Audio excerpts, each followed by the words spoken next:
Ok, alumnos, continuando con la clase de pruebas de bondad-ajuste, hoy día vamos a ver las pruebas de Kolmogorov-Smirnov y Anderson-Darling. Bueno, en primer lugar, la prueba de Kolmogorov-Smirnov tiene ciertas ventajas con respecto a la prueba chi cuadrado que vimos en la clase anterior. La primera de ellas es que no existe una arbitrariedad en cuanto a los intervalos que se eligen, ¿sí? Por lo tanto, los intervalos siempre se seleccionan de la misma forma y por lo tanto distintos analistas siempre deberían llegar al mismo resultado, al menos desde ese punto de vista, ¿no? Siempre los intervalos son los mismos. En cambio, en el caso de la prueba chi cuadrado, diferentes analistas podrían llegar a diferentes tipos de intervalos. Otra ventaja es que es válido para cualquier tamaño muestral finito n. ¿Sí? ¿Esto qué significa? Que si es válido para cualquier tamaño es porque es independiente de si la muestra es pequeña o muestra grande. Acuérdense que la prueba chi cuadrado es una prueba que necesariamente tiene que tener muestra grande para que sea válida. Pero así como tiene ventajas, también tiene desventajas. Por ejemplo, una desventaja que no está en general. Vamos a ver que en realidad esta solamente nos sirve para los casos continuos y no para los casos discretos, por ejemplo. Es difícil implementar de los casos discretos por lo mismo que le acabo de comentar. Bueno, vamos a ver después por qué, pero en realidad no se usa mucho para los casos discretos, sino que más bien para los casos continuos. Y originalmente la prueba fue diseñada para los datos cuyos parámetros poblacionales fueran conocidos y después se fue modificando obviamente para parámetros desconocidos, porque eso es lo que pasa en la práctica, ¿no? Los parámetros poblacionales son desconocidos. Bueno, entonces, yendo en más detalle a la prueba de Kolmogorov-Smirnov, vamos a decir en primer lugar que es una suerte o una especie de formalización de los gráficos de probabilidad, ¿sí? Los gráficos de probabilidad decimos los ppplot, ¿no es cierto? El ggplot que vimos. ¿Qué es lo que hace? Compara la CDF empírica con la CDF ajustada, entonces en ese caso se parece al ppplot. Y la CDF empírica se define como la proporción de datos de xy, ¿no es cierto?, que son menor o iguales que x. Por lo tanto, f sub n de x sub y es y partido por n. Y por otro lado tenemos que la CDF ajustada sería f gorro de x. En otras palabras, lo que se busca comparar es si existe una igualdad entre la acumulada o la CDF empírica y la CDF teórica o ajustada. Y luego lo que vamos a utilizar es el cálculo de la mayor distancia vertical, que se define como el supremo, ¿cierto?, sobre x y del valor absoluto de fn de x menos f gorro de x, ¿no? ¿Por qué se coloca el sub en vez de max? O sea, ¿por qué el supremo en vez del máximo? Es porque con el máximo a veces no resulta siempre el valor correspondiente al estadístico correcto, ¿no? Es básicamente eso. Entonces, ¿cómo se calcula el estadístico de prueba? Bueno, el estadístico de prueba es el dn, y el dn está definido de la siguiente forma. Fíjense que vamos a calcular un dn por la derecha, o un dn más, y un dn por la izquierda, o un dn menos.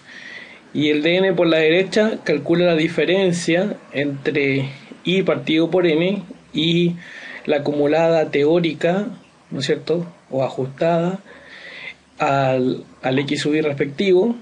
Y el dn por la izquierda es al revés, o sea, la acumulada lo utilizamos como el mayor, por así decirlo, menos el acumulado, digamos, de la muestra, ¿no es cierto?, que esto es el empírico, pero por abajo. Este es como por abajo y este es por arriba. Esa es la idea.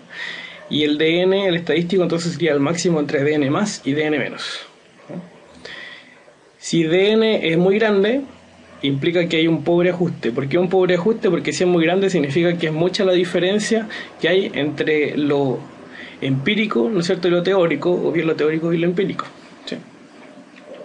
¿Cómo se determina el rechazo de la hipótesis nula? Se produce si el estadístico dn modificado para el caso respectivo, y vamos a ver que se va ajustando eso, si el estadístico dn es mayor a un dn de 1 menos alfa, donde dn1 menos alfa es una constante o un límite de rechazo, ¿no es cierto?, cuyo valor depende de la distribución hipotetizada y si sus parámetros son conocidos de antemano o fueron estimados. Bueno, nosotros vamos a hacer un libro, que es el libro de Lo, que es un libro de simulación, que lo van a utilizar más adelante justamente en su curso en la carrera. Este libro distingue 5 casos posibles. Bueno, vamos a explicar un poco en más detalle por qué es necesario el hacer el cálculo por la izquierda y por la derecha, ¿sí? Fíjense que acá tenemos, bueno, aquí dice D4 porque eso fueron 4 las observaciones, X1, X2, X3, X4 están ordenadas de menor a mayor, ¿cierto? Entonces, la acumulada teórica, perdón, la acumulada empírica sería primero 0, después aquí sería 1/4, 2/4, 3/4 y 1, o 4/4, ¿cierto? Y acá está la acumulada teórica, o la acumulada ajustada, como le quieran decir, pero mejor dicho, teórica, yo creo. Y fíjense que acá calculamos las distancias. Entonces, por ejemplo, acá hay una distancia por la derecha y acá hay una distancia por la izquierda, una diferencia o un desajuste, por así decirlo. Acá hay otra distancia por la derecha y acá hay una por la izquierda, ¿cierto? Bueno, si uno observa, por ejemplo, aquí observemos lo siguiente. De todas las diferencias posibles que hay por la izquierda, este es una por la izquierda, este es otra, este es una por la izquierda, otra por la izquierda, ¿cierto? Otra por la izquierda, aquí, bueno, y aquí. Bueno, en cada uno de esos valores uno observa que la mayor diferencia por la izquierda, ¿no es cierto?, es esta que está acá. ¿Sí? Entonces por eso que dice que el D, perdón, por la derecha, el máximo por la derecha sería el D4 más, y acá el máximo por la izquierda sería el D4 menos, este que está acá, y el máximo entre los dos, ¿no es cierto?, es el que nos da la mayor distancia vertical. Entonces para este ejemplo la mayor distancia vertical está acá, de todas las posibles. Acuérdense que la fórmula, voy a retroceder un poco, dice que el dn más es el máximo entre i partido por n menos la ajustada hasta x sub i. Entonces hay que probar para cada i, que puede ser 1, 2, 3, 4 en este caso, menos la ajustada de esta expresión. Entonces, en este caso sería 1/4, este valor, 2/4, 3/4 y 1, ¿no? Y de todas esas distancias por la derecha, la mayor de todas es esta. Por otra parte, el dn menos, ¿cierto?, es el máximo entre la ajustada, f de x y i menos 1 partido por n. Entonces, por ejemplo, cuando el i vale 1, esto lo comparo con 0. Por eso que esto que está acá, ¿sí? Después, cuando el i vale 2, ¿no es cierto?, eso sería 1/4, o sea, esta recta, y la comparamos con la acumulada, que sería este trozo de aquí. Después, cuando el i vale 3, esto lo comparo con 1/2, que sería esto de acá, que sería esto de aquí. Y por último, cuando vale 4, lo comparo con 3/4, que sería esto comparado con eso. Entonces la máxima distancia vertical por la izquierda sería esto. Después comparo el dn, que es el máximo entre el dn más y el dn menos, y resulta de que el dn más, ¿cierto?, en este caso sería ese, coincide con el máximo. Pero la pregunta que estamos tratando de resolver es, ¿cierto?, ¿por qué es necesario comparar por la izquierda y por la derecha? Bueno, en este gráfico siguiente se puede ilustrar esto con mayor razón. Fíjense que acá, si comparáramos solo por la derecha, entonces sería 1/4, ¿no es cierto?, que está acá, menos la acumulada hasta aquí, que sería este valor, y ahí tenemos una distancia vertical. Luego, esto, que sería aquí 2, ¿no es cierto?, compararlo con 1/2, nos daría esta distancia vertical. Después x3, compararlo con esto sería esa distancia vertical, y x4, compararlo con esto sería esa distancia vertical. Bueno, pero uno observa que la máxima distancia vertical está acá, y esto es por la izquierda, ¿sí? Al comparar 3/4, ¿no es cierto?, o perdón, la acumulada hasta este valor con este valor que está aquí, que sería 1/4, ¿sí? O sea, la acumulada hasta x2, que sería este, la acumulada hasta x2, con i menos 1 partido por n, ¿sí? Entonces sería i menos 1 partido por n sería 1/4. o 2 menos 1 partido por 4, ¿sí? Un cuarto. Y esa es la mayor distancia vertical, ¿no? De ahí entonces que es necesario hacer el cálculo de las distancias verticales máximas por la izquierda y por la derecha. Bueno, esta tabla que se muestra acá, lo que muestra son cómo de alguna forma se reacomoda el estadístico de prueba dependiendo de cuáles son los casos respectivos. Por ejemplo, cuando todos los parámetros son conocidos en una distribución, este es el estadístico de prueba que se utiliza y estos son los valores de C, ¿no es cierto? Estos son los valores de D. Estos que están acá son los de n de 1 menos alfa, ¿sí? Y entonces yo saco cada uno de esos valores dependiendo de cuánto es el nivel de confianza que voy a utilizar, ¿sí? Si es 90%, 95% de confianza, 99%, etc. El segundo caso que tenemos acá es la distribución normal, pero los parámetros no son conocidos, sino que fueron estimados, ¿sí? A través de la media y la varianza. Entonces, en este caso, el estadístico de prueba es el que está acá. Y en el tercer caso, ¿no es cierto?, la distribución exponencial, su parámetro, que sería lambda, fue estimado a través del promedio, ¿cierto? 1 partido por el promedio. Y este es el estadístico de prueba modificado que hay que comparar con cada uno de estos valores respectivos. Bueno, acá tenemos más valores, pero aquí estos son específicamente para la distribución Weibull, ¿no? Los valores C.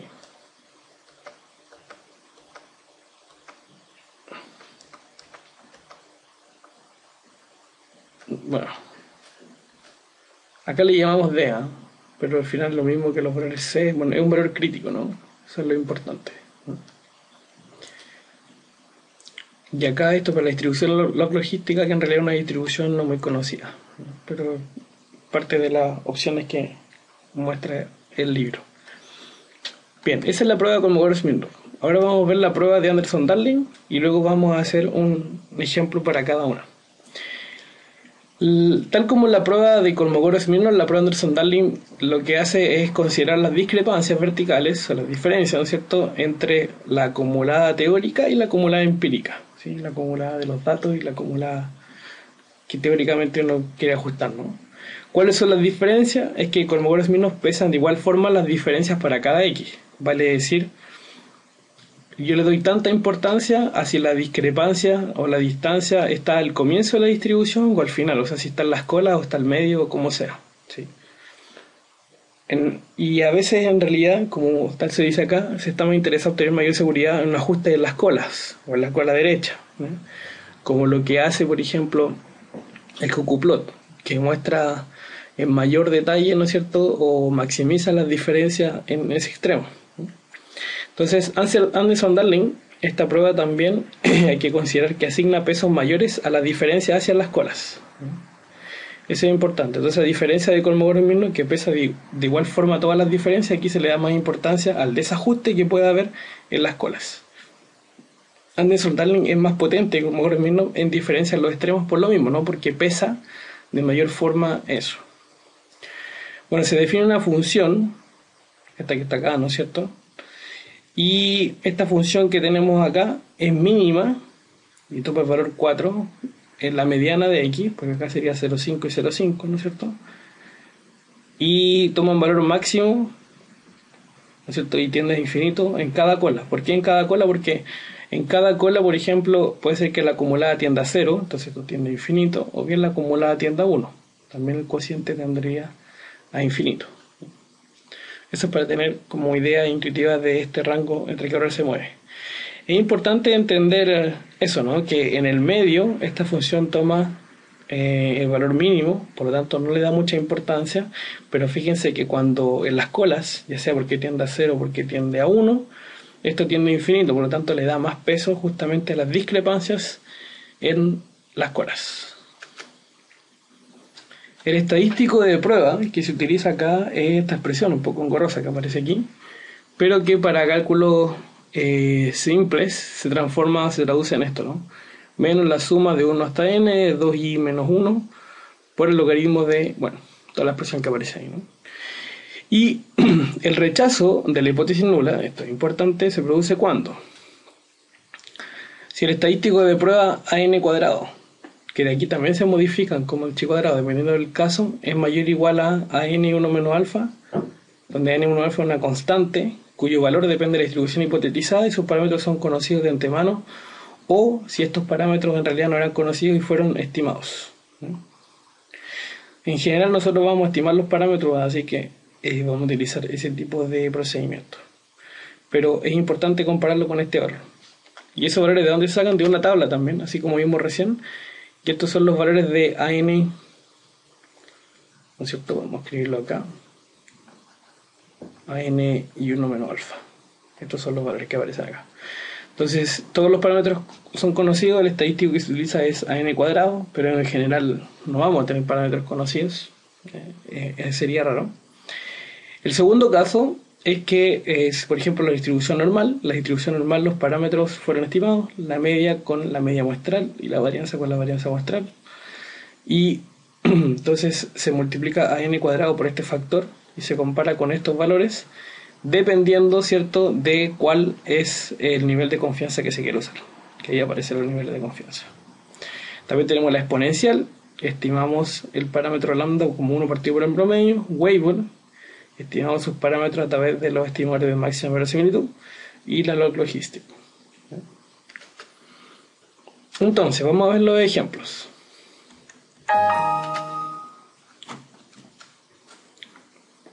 Ok, acá tenemos entonces el ejemplo para Kolmogorov-Smirnov. ¿Qué es lo que hacemos primero?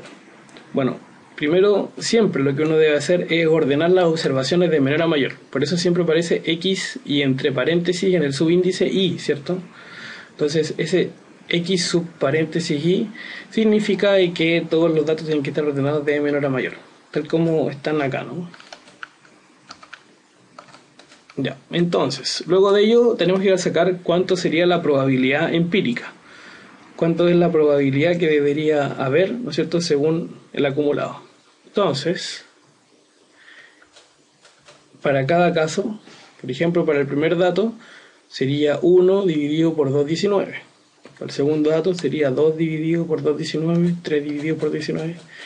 Ojo que en estas pruebas uno no debe eliminar los datos repetidos, ¿sí? Eso es importante, se consideran todos los datos simplemente.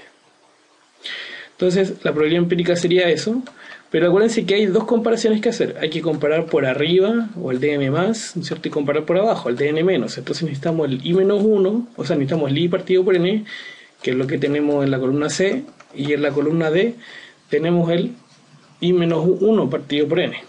Que en el primer caso 1 menos 1 sería 0, por eso que nos da 0, y después vendrían siendo estos mismos datos, ¿no? Entonces sería el i, la segunda observación, menos 1 partido por 2,19, etc. Y tenemos esos valores. Luego lo que tenemos que hacer para hacer la comparación respectiva es cuánto es la probabilidad teórica, y para la probabilidad teórica usamos la ecuación de la distribución exponencial acumulada. Pero no es necesario aplicar alguna ecuación y escribirla en Excel, porque Excel ya tiene, ¿no es cierto?, internalizada la función, y la función es distribución exponencial, ¿no es cierto?, y queremos acumularla hasta el valor X, ¿no es cierto?, donde el lambda viene estimado por máxima verosimilitud, aproximadamente 2,51, y el acumulado es 1. Aquí tenemos entonces cuántos serían los valores teóricos. Luego sacamos las diferencias para el dn más, o sea, por arriba, las diferencias por la derecha y las diferencias por la izquierda, ¿ya?, para cada caso, ¿sí? Entonces observen que acá estamos calculando i partido por n menos la acumulada teórica, y acá tenemos la acumulada teórica menos i menos 1 partido por n, ¿sí? Luego el dn más es el máximo de los valores que están en esta columna, el dn menos es el máximo de las discrepancias por la izquierda, que sería esto que está acá, y que el dn más es el máximo entre estos dos valores. Y para el caso de una distribución exponencial con parámetros desfasados, el estadístico de prueba es este, ¿no es cierto?, que lo podemos ver de la tabla anterior, la que salió en las diapositivas. Y entonces eso lo ajustamos en la fórmula, ¿no es cierto?, de n menos 0,2 partido por n, por la raíz de n, bueno, etcétera. Y eso nos da ese valor. Y luego lo comparamos con los valores críticos.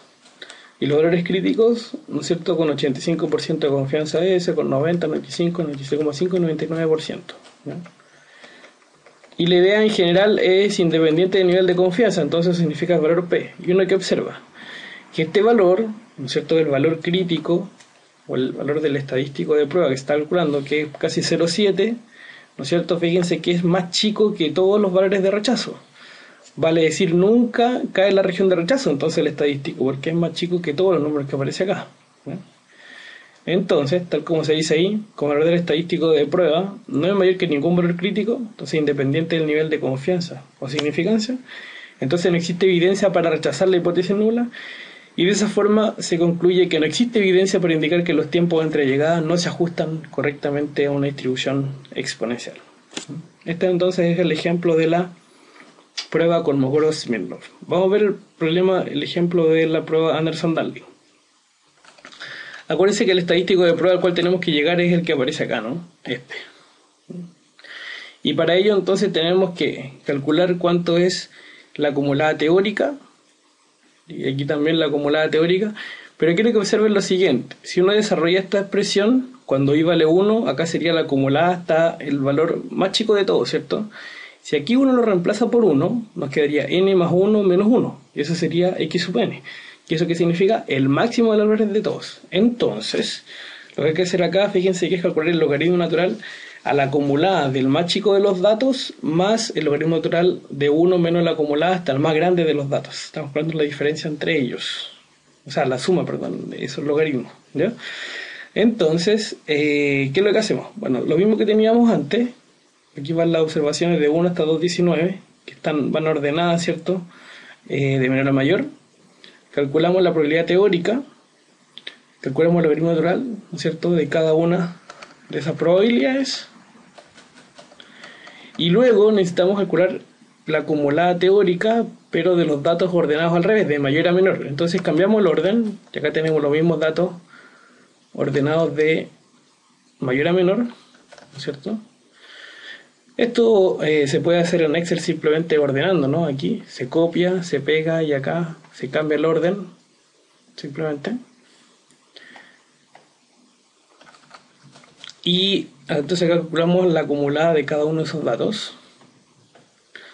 Y luego calculamos el logaritmo natural de cada uno de esas probabilidades, ¿cierto? De 1.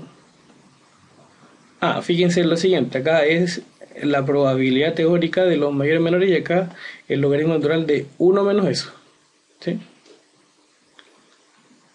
Ok, 1 menos eso, tal como dice la fórmula. Y luego calculamos el numerador de esta expresión, que sería 2i menos 1 por logaritmo de esto más logaritmo de eso. Entonces sería 2 por i, que sería 1, ¿cierto? Menos 1 por el logaritmo de esto más el logaritmo de eso. Y así para todos los casos, ¿cierto? Y teniendo cuál es, ¿cierto?, el estimador de máxima verosimilitud de lambda. Y acá calculamos el n. ¿Cómo es la n? La n sería menos, ¿no es cierto?, la suma de todos estos valores dividido por n y menos n. Entonces aquí está la fórmula, menos la suma de todos esos valores dividido por 2,19 y menos 2,19. Y para el caso de la distribución exponencial, ¿no es cierto?, cuando se desconoce el parámetro, el estadístico modificado es a n multiplicado por 1 más 0,6 partido por n, y entonces nos queda eso que está ahí. ¿Sí? Y nos da 0,56 más o menos. Y los valores críticos de Anderson-Darling son estos que están acá, para un 90% de confianza, 1,07, para un 95, etc. Entonces lo que uno puede observar es que el estadístico de prueba es más chico que cualquiera de esos valores, independientes del nivel de confianza o del nivel de significancia. Por lo tanto, uno puede concluir entonces de que no existe evidencia para rechazar la hipótesis nula, y desde el punto de vista práctico uno concluiría que no existe evidencia para indicar que los tiempos entre llegadas no se ajustan correctamente a una distribución exponencial. Bueno, muchachos, hasta aquí Damos por finalizado entonces este capítulo y los contenidos para la primera prueba.